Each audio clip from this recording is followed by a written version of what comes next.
Hello. So, this course is about organometallic chemistry and my name is A.G. Samuelson. I work in the inorganic and physical chemistry department and I have been there since 1983. I teach mostly organometallic chemistry and inorganic chemistry, and this course is a result of my experience with the students in introducing them to organometallic chemistry. So, organometallic chemistry is in fact a very complex field and it is a fascinating field. What this course does is to have a structured introduction to it, so that even if a person has not studied any organometallic chemistry in the earlier days, he can boldly start reading the literature in organometallic chemistry after going through these few lectures. So, let us take a look at the slides one by one. We have a structured introduction, as I said, but it is definitely a very fascinating field. It was a late comer into the subject field of chemistry. It was only in 1956 that people realized that organometallic chemistry is a discipline, a sub-discipline of its own, and it has a significant amount of material that would be of great interest, not just in the laboratories, but also in the industry. The problem with organometallic chemistry is the fact that suddenly the student is presented with a large number of new concepts which are not available or necessary to understand organic chemistry, or for that matter even inorganic coordination chemistry, classical coordination chemistry. So, now we first answer the question, why study this particular field if it is so complex, and if it is interesting, then it must be worth it. So, let us take a look at some reasons why we should study it. I have developed here a few questions that one should ask when you look at any new discipline. And the first question that I ask is that, are there any significant discoveries in this field that has merited, for example, the award of a Nobel Prize? Now, at least in the sciences, it is well known that the Nobel Prize is considered as one of the best prizes or one of the top prizes that are given to a scientist who has made a very important discovery which would benefit mankind. And so, we can ask this question, has organometallic chemistry really achieved that status, so that some people working in this field would receive the Nobel Prize? Let us see what happens to that question. Then we ask the question, we look at some of the journals which are of importance to all scientists working in the area of chemistry. Do we see any organometallic chemistry papers, and what kind of papers are they? And let us see what kind of research is funded, and then finally, how much of the economy is really driven by this topic. So, each one of these questions will be briefly answered before we proceed to the subject itself. So, let us take a look at the Nobel Prizes. Here I have listed for you some of the Nobel Prizes that have been awarded in the general area of organometallic chemistry. As I said, the sub-discipline was recognized only in the late 1950s, and surprisingly by 1963, Ziegler and Nutter were awarded the Nobel Prize for working in the area of titanium and zirconium catalysts which were capable of producing high molecular weight polymers, especially polyethylene and polypropylene. And polypropylene was made in a stereospecific fashion, which resulted in very interesting and very valuable properties for polypropylene. So, this area continues in spite of the fact that the major discovery was made in 1963. Even today, it continues to be an active area of research, and through the series of lectures, we will see how this is quite important and what a fundamental reaction in organometallic chemistry is responsible for this particular discovery. Next, let us take the Nobel Prize that was awarded to Wilkinson and Fisher in 1973. That came just 10 years after the first Nobel Prize to Ziegler and Nutter, and Wilkinson and Fisher were actually awarded the Nobel Prize for their discovery of metallocenes, and this discovery was in fact the key discovery that spurred people on to studying organometallic chemistry as a subdiscipline. By then, it was very clear that it was this seminal discovery and the subsequent research work that was done in this area that was going to contribute significantly in chemistry. I next talk about the discoveries made by Herbert Brown and Wittig and Lipscomb. I take these two Nobel Prizes together because it turns out that all of them contributed to the chemistry of elements on either side of carbon. Brown contributed to the chemistry of boron, Wittig to the chemistry of phosphorus, which is on the next side and the right side of the periodic table, where carbon is there in the center. So, Lipscomb and Brown contributed significantly to the understanding of the chemistry of boron and the structures. These are key discoveries in organometallic chemistry because they helped one to understand some of the structures which were not available in the literature in earlier days. So, next comes the discovery or the Nobel Prize to Fukui and Hoffman.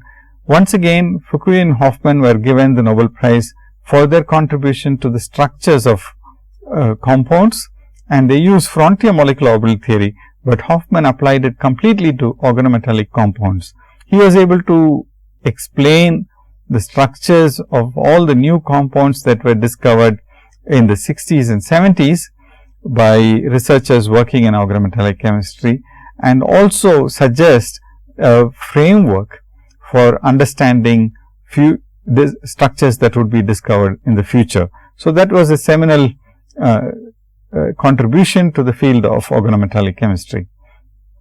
There was a long gap since from 1981 to 2001, and in 2001 Sharpless, Knowles and Noyori were awarded the Nobel Prize for their contributions to asymmetric catalysis, and this was completely in the field of organometallic chemistry, where chiral ligands were used by these workers to generate chiral compounds, which were very important in the field of drug discovery. So, Noyori, Knowles and Sharpless were recognized for this key contribution in 2001. This was rapidly followed by another two Nobel Prizes in 2005 and 2010, and in 2005, Schrock, Grubbs and Chauvin were awarded the Nobel Prize for their work on metathesis chemistry. Interestingly, this deals completely with carbon-carbon double bonds and double bond containing compounds and how they can be transformed from one to the other. It turns out that the new bonds that are formed were also double bonds, and so this turns out to be a contribution that is not paralleled in classical organic chemistry. This was followed by Heck, Negishi and Suzuki, who contributed significantly to the formation of a carbon-carbon single bond. So, these two discoveries in 2005 and 2010, these two Nobel Prizes recognized the contribution of organometallic chemistry to the formation of carbon-carbon single bonds and carbon-carbon double bonds. If you look at the span of say 50 odd years from or 60 years from 1955 to the 2010, you see that there are about 8 Nobel Prizes that have been awarded to the field of organometallic chemistry. And even earlier, the discoverer of Salvarsan, which is inorganic or organometallic drug that was given to treat syphilis, was also someone who received the Nobel Prize for in the field of drug discovery, but then it was an organometallic compound. So, you can see that several Nobel Prizes have been given in this field, And so, now let's take a look at briefly at the journals and how they give importance to the subject of organometallic chemistry. Now, if you look at any one of these common journals which are on the top of the list of any researcher, like Journal of American Chemical Society or Chemical Communications or Angewandte-Chemie, these journals are journals which are publishing in the general area of chemistry, and if you open any issue, you will find that there are at least 2 or 3 articles on organometallic chemistry. So, I have put for you to in this projection here just one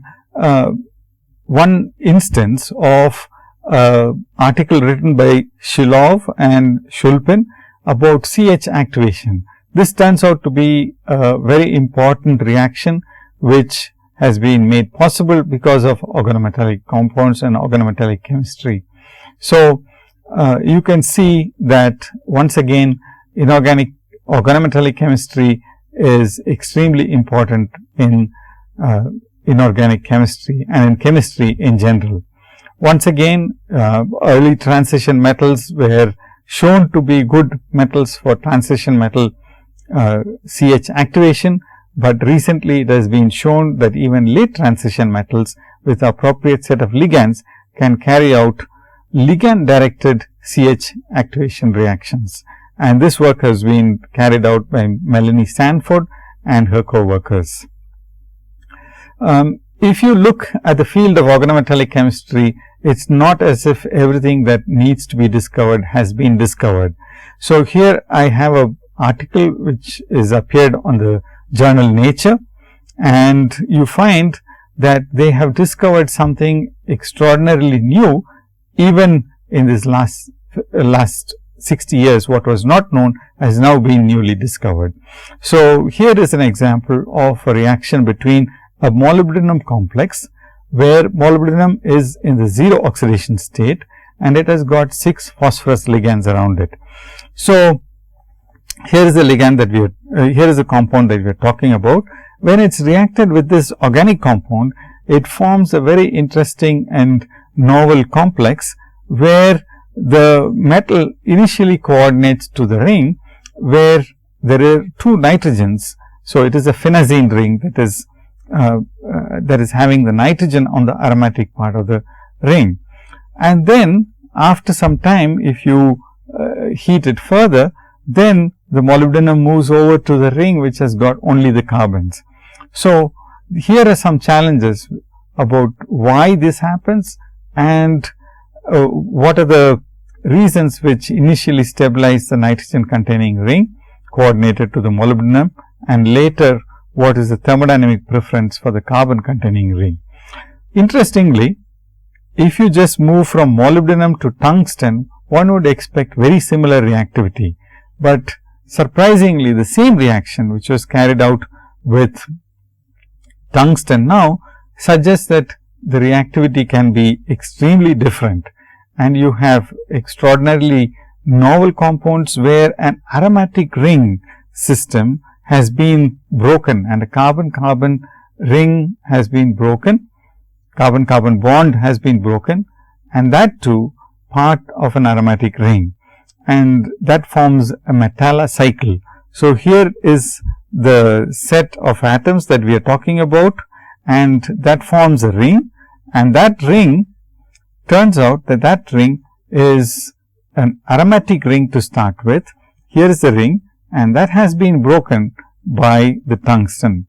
So, you can see that some extraordinarily novel complexes can be generated, some things that challenge our understanding of chemistry in general and help us to think about what could be coming in the future. Here is another challenge that has come up very recently in 2005. Graham Ball and co-workers have shown that even xenon, which is a 0 group element or an inert gas, what was originally considered as something that would not react with any other element, what was called inert gases or the 0 group, that turns out to be an element which can form an organometallic compound. Let us see what they have actually done. Here is the reaction that they have carried out. A rhenium complex, which was excited with a xenon flash lamp, absorbs light and in the excited state loses one of the ligands. If it loses the xenon, if it loses the carbon monoxide, then the xenon appears to coordinate to the rhenium. And in this particular state, it is possible to see the xenon phosphorus and xenon fluorine coupling constant. So, this was carried out by labeling the xenon. So, they carried out the reaction in the presence of 128 xenon, which is NMR active, and they were able to show that in fact, there is a covalent interaction between the xenon and the rhenium.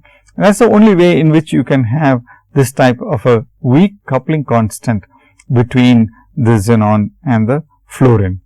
So, you can see that there are surprises galore and there are challenges that have to be addressed in the field of organometallic chemistry.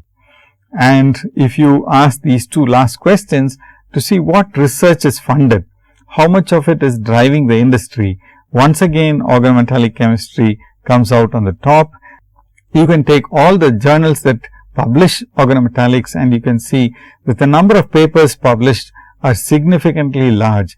Close to 2,400 papers have this concept of organometallic chemistry mentioned in their papers. Or if you look at the key papers, if you look at the topics that are mentioned, you see that organometallics are there in at least 1,400 papers every year. So, it turns out that this is a very active field of research, and even if you look at the industry, it looks as if you have a large number of industries which employ organometallic compounds either as catalysts or as additives and as part of the process which is there in the industry. So, here I have listed some of the silicons and organolithium compounds. Organolithium compounds are used significantly in fine chemical synthesis. Silicons are used in various industrial applications and they are elastomers and so on. So, metal complexes are very commonly used for making polymers, especially polypropylene and polyethylene, which are made in tonnage quantities. These molecules are made using organometallic catalysts, which are basically the result of Ziegler-Natta's work. And then there are other small molecules like acetic acid, acetaldehyde and several other small molecules which are generated from carbon monoxide, hydrogen and readily available starting materials, and this is again made possible by organometallic compounds. And we will see some of these reactions and how these are how these unique reactions are made possible because of organometallic chemistry. So, we have looked at a variety of questions. Are there Nobel Prizes? Are there important papers published in journals? Is this research well funded? And what is practiced in the industry? In all these cases, we have come up with positive answers for the field of organometallic chemistry. So, now we ask the question, why is this subject so important? Are we dealing with a special element? Organic chemistry, for example, deals with this very special element of carbon. What about organometallic chemistry? Is it the same fact? Is it because of carbon? So, if I ask the question, what is special about carbon, you would probably come up with these answers which I have listed here. Carbon is unique because it forms bonds to other carbon and it forms strong multiple bonds, and it forms strong multiple bonds to in a cyclic fashion, so that the molecules are called aromatic. So, if I list all these things, I would still say this is not the reason why organometallic chemistry is so special. Carbon has in fact an electronic configuration of 1s2, 2s2 and 2p2, and this is in fact special. Why? The answer is that when it forms 4 covalent bonds in order to generate the noble gas configuration, the molecule can do so by hybridizing 2s and 2p. The gap between 2s and 2p orbitals are just right. So, the promotion of the electrons from the 2s and 2p orbitals are easy and 4 equivalent covalent bonds are formed.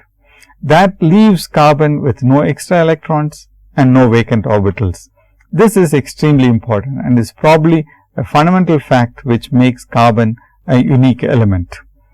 Now, when it comes to transition metals, you will notice that transition metals are exactly the opposite.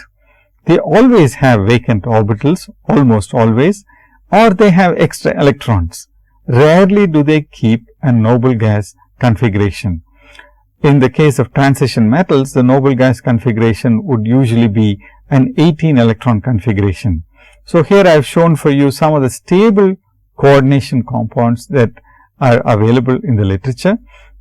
Most of them are octahedral complexes formed by the 3D transition elements, 3D 2 plus ions or 4D 2 plus ions and 3 plus ions, and you will notice that many of them or most of them are not 18 electron species. To look at the valence electron count, you just count the number of valence electrons on the cobalt. If it is cobalt 2 plus, then you would have 7 electrons, and with 6 water molecules, each one of them would donate 2 electrons each. And so, if you add up, you would end up with a valence electron count of 19. So, that is one more than 18. And similarly, for nickel, it would be 20. For the vanadium eco complex, it would be 15. So, very few complexes would really have 18 electrons. So, it neither has a full shell, and it always, many times, it has less than 18 or more than 18.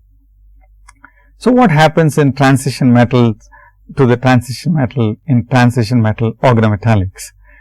If you look at most of the compounds, they follow the 18 electron rule. So much so that it is important for us to look at this rule briefly to see how this rule can be verified when we write a structure to see if it would be a stable compound. Most complexes with transition metal carbon bonds force this preference. So, they always have an 18 electron count. So, when carbon combines with the transition metal, both the metal and the carbon lose their identity. In what way has carbon lost its identity? So, here is an organometallic compound that I want to show you for just illustration of the fact that carbon in this molecule is in a very strange environment. Very rarely would carbon, or rather almost always, it would have a 4 coordinate geometry, and that also it would be a tetrahedral geometry if it has only single bonds. But here is a molecule where carbon is having 5 atoms around itself. Now, look at the coordination geometry around the iron. That is no longer octahedral either. So, that has got a geometry which is non-octahedral, and the carbon has got a geometry which is non-tetrahedral. So, both carbon and the transition metal lose their identity. So, here is another example. We all know that cyclobutadiene is a rectangular molecule, because if it is square, it would be anti-aromatic. So, it turns out to be equilibrating between 2 rectangular structures, and when it forms an iron carbonyl complex, lo and behold, it changes its character. It keeps a strictly square structure of 4 carbon atoms. So, you can see that now carbon has lost its character of being anti-aromatic when it has got 4 n pi electrons. So, here is another example which is from an aromatic molecule like chlorobenzene. If you treat it with ammonia and heat it any amount, it will not carry out such a nucleophilic substitution. So, nucleophilic substitution for an aromatic compound is not possible in classical organic chemistry. But if you do this with a transition metal attached to the aromatic ring, it is now possible to carry out this simple nucleophilic substitution. So, nucleophilic substitutions which were not possible in classical organic chemistry now becomes easy when you have a transition metal coordinated to the ring system. So, are we dealing with a special element? The answer is probably no. We are dealing with a special combination of elements, the combination of transition metals and carbon. So, there are very interesting challenges which this combination throws at us. First of all, we can synthesize some new and interesting molecules which have extraordinarily new interesting reactivity patterns, what was not possible with classical organic chemistry.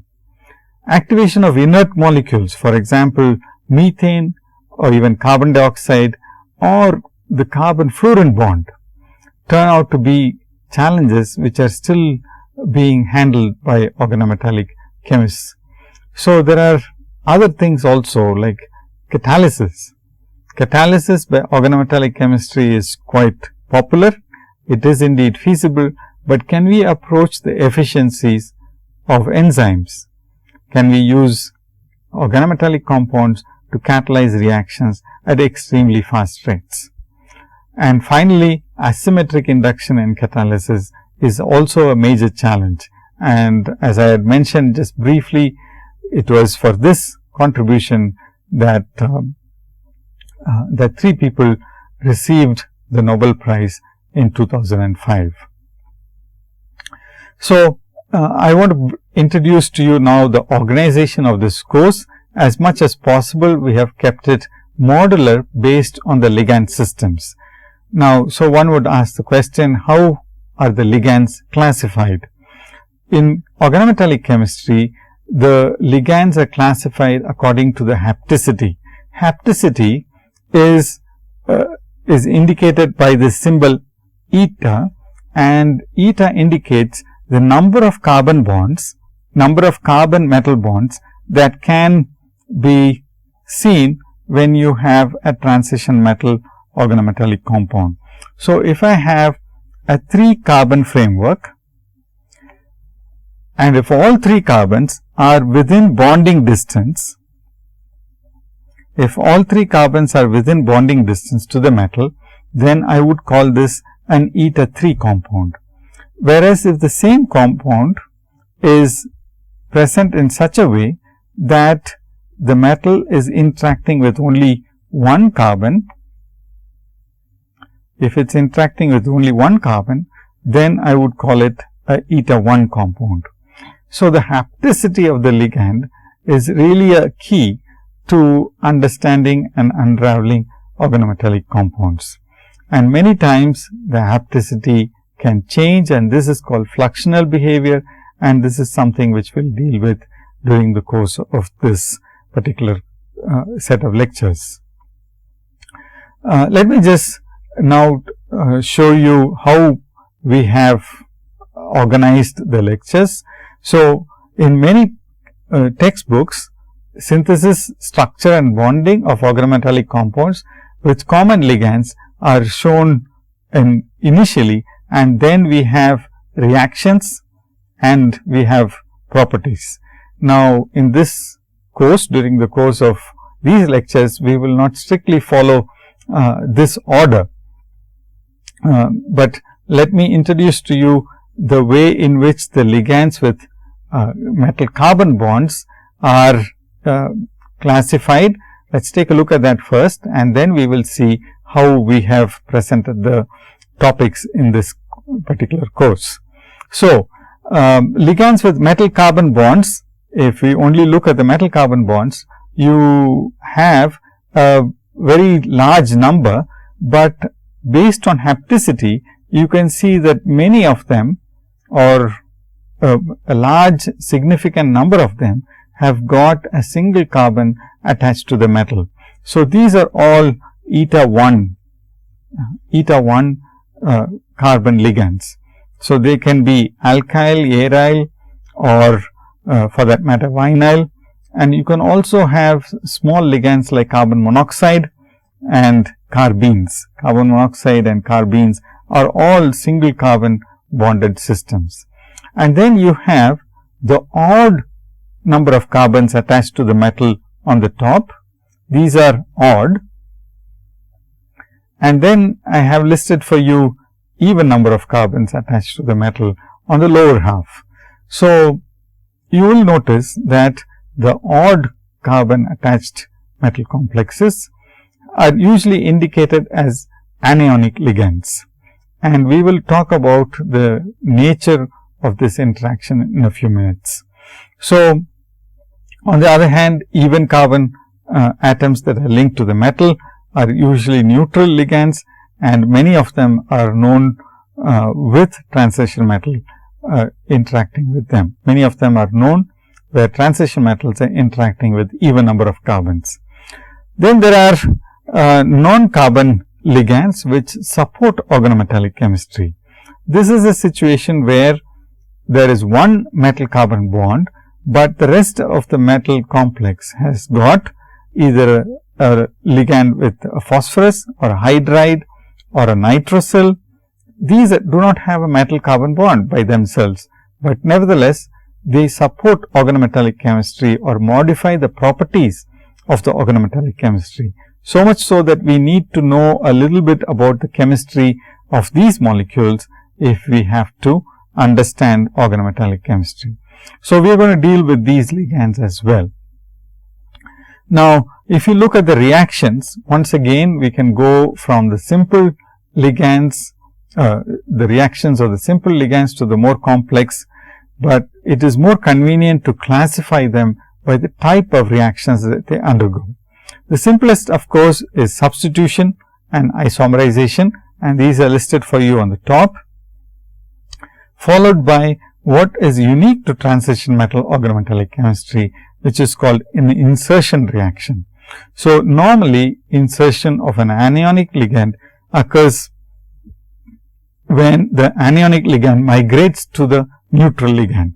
So, we will look at these reactions, and we will do that right after we talk about metal carbon containing compounds where there is only a single carbon attached to the metal.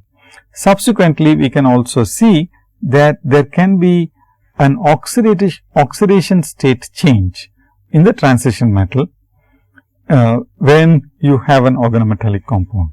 So, you have oxidative coupling of neutral ligands like a carbene and an olefin.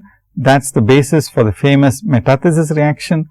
Then you can also have oxidative additions of molecules like methyl iodide and elimination of such molecules, including the elimination of 2 atoms of hydrogen, for example, on a metal, that would result in reductive elimination. Here there is a oxidation state change on the transition metal. So, initially we will consider those reactions where there is no change in the oxidation state, and then we will look at those where there is a change. If you look at the properties, there are several properties which are very interesting for organometallic compounds. We will not be always dealing with these with these examples, but towards the end of the course we will deal with some cases where organometallic chemistry has turned out to be an extremely important and valuable addition to the arsenal of the chemist. So, in the current approach, we will try to deal with these ligands in a systematic fashion, going from the simple to the complex ligands. Until we discuss the complex ligands, we will not introduce them as much as possible in the early part of the course. We will try to integrate the discussion of reactions with the new structure types. I have found that this keeps the interest of the person studying the subject, so that first we do not deal with completely structures and then move completely over to reactions. So, there has been an integration done of the reactions and the structures, and you will see the value of doing that in a structured fashion.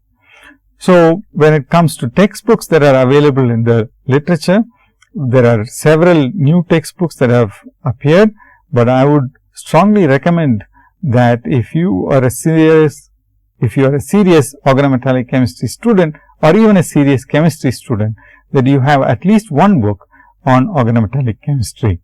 And in recent times, there's a book on organometallic chemistry that has been written by B.D. Gupta and Anil Elias, which has been published by Universities Press, which is quite affordable and readily available for the chemist. So, let's take a look at electron counting the organometallic chemist's way.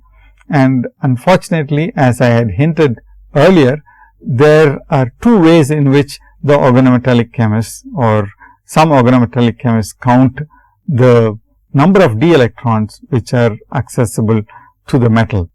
So, let's take a look at some of these methods. First, we should mention that these counting rules are only to keep track of the number of electrons. They are not to be confused with the charge that is present on the metal or, for example, on the ligand. Nevertheless, we will talk about ligands as if they are ionic or as if they are neutral.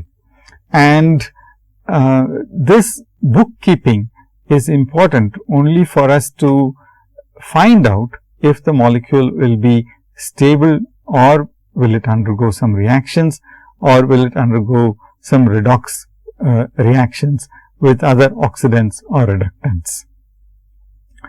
So, when you want to look at a metal complex which has got a net charge, these electrons are usually, if you have excess electrons, then they are added to the metal atom, so that you have the net charge of the species which is inside the square bracket matches the charge which is present outside the square bracket. Let's take a few examples and then this would become fairly clear. If you take a simple complex like Cp2TiCl2, Cp stands for the cyclopentadienyl ligand. So, the cyclopentadienyl ligand is a system which has got 5 carbons, and because it is C5H5 minus, it is obvious to see that this has got 6 pi electrons, and if it has 6 pi electrons, it is an aromatic ligand system. Now, it turns out that this aromatic ligand system will readily coordinate to a variety of metals, and if it two of them coordinate to titanium, you can have this complex Cp2TiCl2. Now, let us take a look at at a set of ligands where we have for us the two methods listed out. So, let us go from the simple ligands. If you have a ligand like hydrogen, then in the ionic method, you would assign it a charge of -1. If it has a charge of -1, hydrogen already has 1 electron around it, and so a -1 charge will necessarily mean that it has got 2 electrons. So, this turns out to be a 2 electron donor. Whereas, in the neutral method, this is the neutral method, you would only count the number of electrons which are there on the ligand to start with. You would not attribute a charge to the ligand if when it is not there. Here, for example, for hydrogen, we would indicate that it is a 1 electron ligand. Now, you might wonder, why do we confuse this issue by having H minus? Very often, hydrogen is more electronegative than the metal. So, when it is coordinated to the metal, the assumption is that hydrogen acquires 1 electron from the metal, and so the metal becomes +1 and hydrogen becomes -1. So, 1 electron is transferred from the metal to the hydrogen. So, this turns out to be correct. For example, in the next case, when you have a halogen, it is very obvious that halogen is extremely electronegative. And if so, when it coordinates to an electropositive element like a metal, then it will acquire a negative charge, and it will become X minus. So, all halogens are indicated as 2 electron donors, but in the neutral method you still count it as a 1 electron ligand. So, you can see that none of these methods, either the ionic method or the neutral method, is a perfect method. Both methods have their advantages and disadvantages, but what is interesting and what is important is that you use the methods consistently. You cannot use the ionic method for some ligands in a metal complex and the neutral method for some other ligands in the same complex. That would lead to a wrong result. So, let us take a look at some of the other ligands which are listed here. Cyanide, for example, is an electronegative group and it is indicated as Cn minus, and it is usually bonded to the carbon. It is in the neutral method, it is considered still as a 1 electron ligand. Each of the methyl radicals or any alkyl radical is indicated as an anionic species. This again turns out to be confusing at times because carbon can be just as electronegative as a metal atom, or sometimes it can even be less electronegative, but still we consider by convention carbon to be more electronegative and indicated as an anionic ligand. So, all these species turn out to be simple species where you have a 1 electron donor in the neutral method and 2 electrons in the ionic method. Next comes carbon monoxide. Let us leave nitric oxide for the moment and deal with carbon monoxide. Carbon monoxide has got a lone pair on the carbon end of carbon monoxide, and that means it donates 2 electrons. Here we have no confusion between the ionic method and the neutral method. Both of them suggest that 2 electrons are donated from the ligand to the metal. Similar is the case for ammonia or water. They are 2 electron donors, whether they are neutral or ionic, it does not matter which method you use. A carbene, which is what is indicated here, carbene is also a 2 electron donor. So, you can imagine a carbene as a carbon containing a lone pair of electrons. So, that can donate 2 electrons in either method. And subsequently, we should look at isocyanides. Here are isocyanides, and isocyanides again have got a lone pair of electrons situated on the carbon. So, they are not confusing. They will be 2 electron donors whether you consider them in method A, which is the ionic method, or the method B, which is the neutral method. So, ethylene is a molecule which is an unsaturated organic molecule which has got a pair of electrons in the pi orbital, and this can donate a pair of electrons, and so we have a neutral species which is giving 2 electrons. Now, let us come back to nitric oxide. Nitric oxide, because nitrogen is more electronegative, we can transfer an electron from the metal to the NO, and then it will become NO minus. And this 1 electron that was sitting in the antibonding orbital will now have another electron in the same orbital, and these 2 electrons can be donated to the metal. So, NO, if it is, especially if it is in a bent form, so if the metal is having a bent NO, then we end up calling it as a nitrosyl, bent nitrosyl, which can donate 2 electrons, and it is counted as a negative ligand in the ionic method. In the neutral method, of course, we will consider that only as a 1 electron donor. Oxido and sulfido ligands are rarely encountered in organometallic chemistry, but they are all 2 electron donors when it comes to the neutral method, and when it comes to the ionic method, now it will have to be considered as 4 electron donors. So, I guess this set of this classification helps you to follow the general trend which is there in the literature. They might either use the ionic method or the neutral method in order to assign the electron count. Now, in this next panel, I have now for you a linear nitric oxide.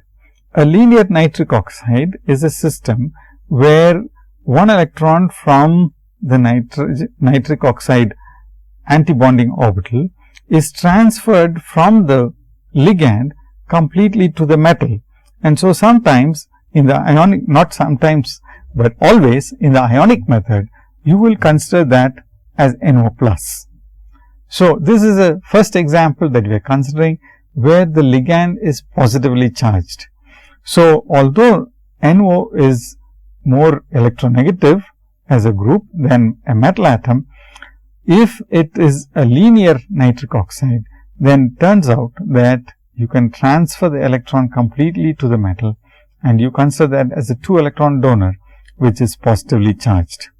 Similarly, an allyl group can be considered as a 2 electron donor if it is positively charged, and that is quite obvious because you would have a double bond and then a positive charge at the allylic position, and so it would have only 2 electrons which it can donate to the metal.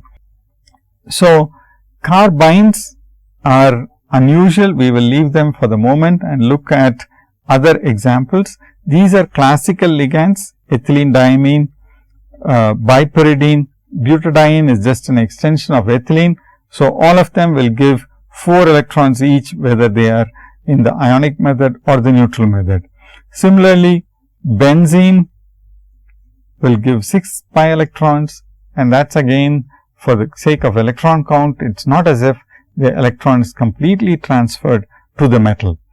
Whereas, in the case of C5H5 minus, it is obvious that the metal will be positively charged and the ring system will be negatively charged. So, you have a 6 electron donor in the case of the cyclopentadienyl anion. In the neutral method, we do a bit of violence to this concept and we say that it gives only 5 electrons. Now, there are some advantages in using the neutral method because it is easy to forget the fact that the metal is changing its role or the ligand is changing its role. We just count the number of atoms which are coordinated to the metal and keep that as the number of electrons that are donated to the metal. So, C7H7, for example, we would not have to consider whether it is aromatic or not. If all 7 carbon atoms are bonded to the metal, then we consider that as a 7 electron donor. So, now let us come back to the nitrido case. This is an example where in a simple minded fashion, if you use the neutral method, we would think that there are 3 electrons which are donated to the metal. So, in other words, there are totally 5 electrons which are there for the nitrogen. This is the valence shell, but if you consider this as a nitrido ligand, then you would write it with a triple bond to the metal. So, here is the metal and it is forming a triple bond with these 3 electrons, and you have only a lone pair on the nitrogen which is present on the nitrogen side. And so, you have a metal which is coordinated with a triple bond to the nitrogen. So, then in the neutral method, you take it as a 3 electron donor. In the ionic method, you look at it as if it is a N3 3 minus. So, you would end up with a total of 6 electrons on the nitrogen. This is an unusual bonding situation, but that is the way we count it. Surprisingly, for a carbine, a similar situation should occur, but in terms of electron count, people have always used a 3 electron count for the ionic and the neutral method. And so, that is why I have marked it with a red color, because that is an exception which is not following the convention that we have followed right through in this whole in this list of ligands. So, when you count electrons, you either should follow the method A, which would have charges on the ligands when it's appropriate, or you should stick to method B, where you would ignore the oxidation state of the metal. You count the total number of d electrons for the metal as if it is in the 0 oxidation state.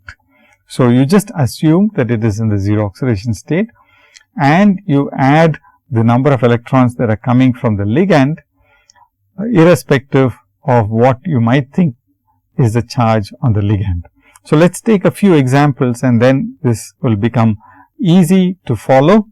And what is interesting or what is important is that with either method, we should end up with the same result, and that is the most important fact. And it is important that you practice with some of the compounds, so that you will understand what is going on. So, let us take a look at the first compound, HMnCO5, that you are going to talk about. HMnCO5, hydrogen, because as I mentioned to you, in many cases it should be considered as a more electronegative element than the metal, and because we can't figure it out, the ionic method always takes it as H minus, and if it is H minus, it is a 2 electron ligand. So, it is a 2 electron donor. Then, if this is H minus, and if the complex is having no charge, that means something else in the metal complex should have a charge.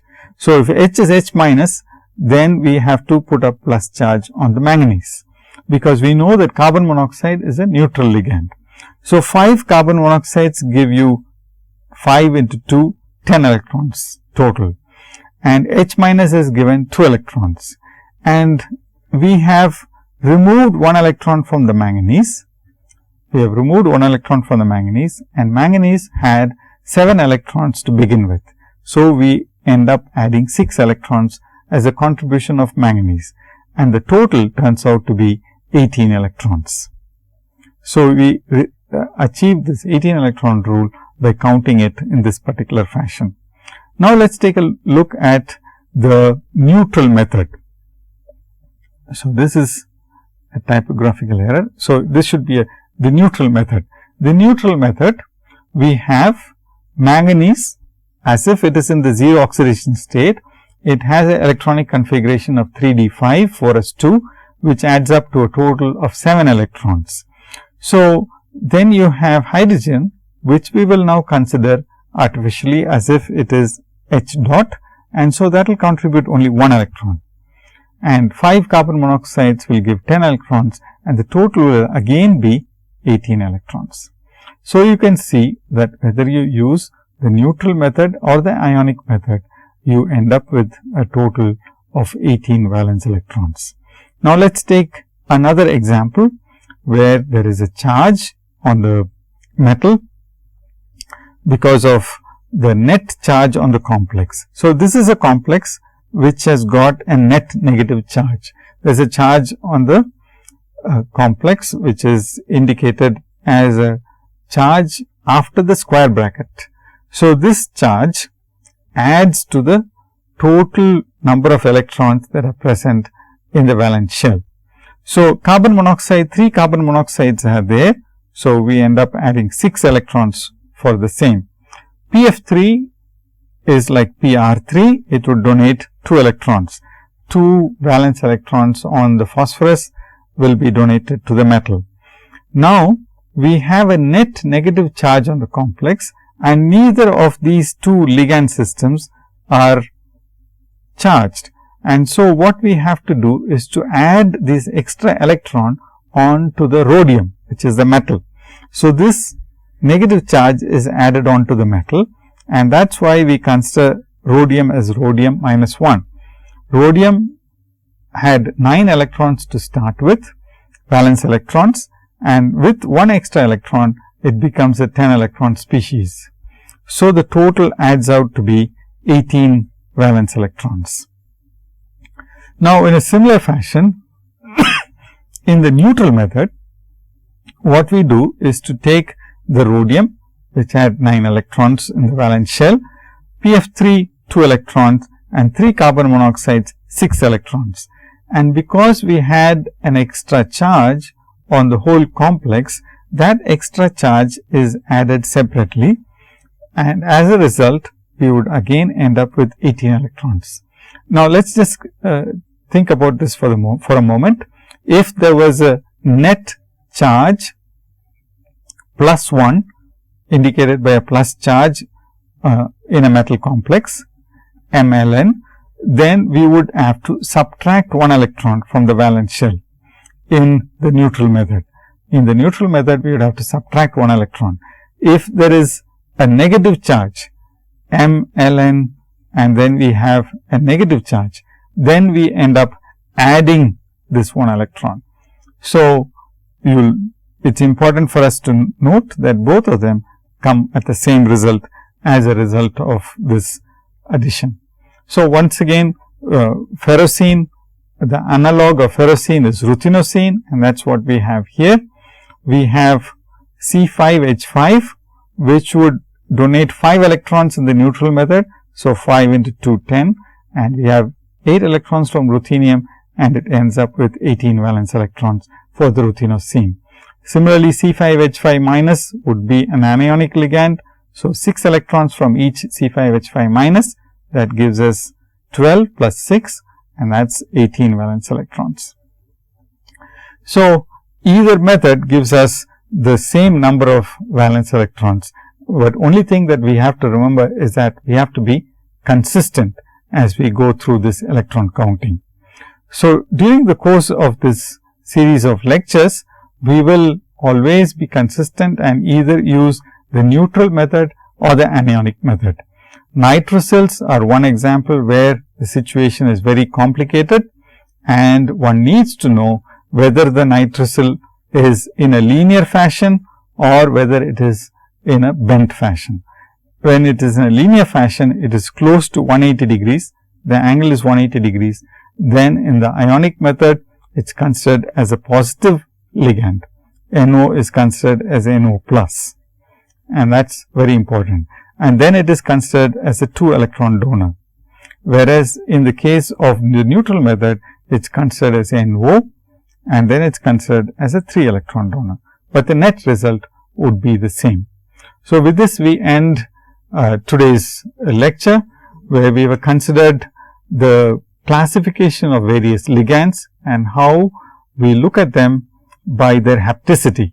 The hapticity is a number of carbon atoms which are attached to the transition metal. And we have also seen that the number of electrons that are donated can either be based on the ionic method, which makes carbon, hydrogen and nitrogen and halogens more electronegative, and so they are assigned negative charges, artificially given negative charges. And in the case of the neutral method, we consider them as if they contribute 1 electron each. So, we will continue with this series of lectures where we will talk about one ligand after the other, starting with carbon 1 containing systems.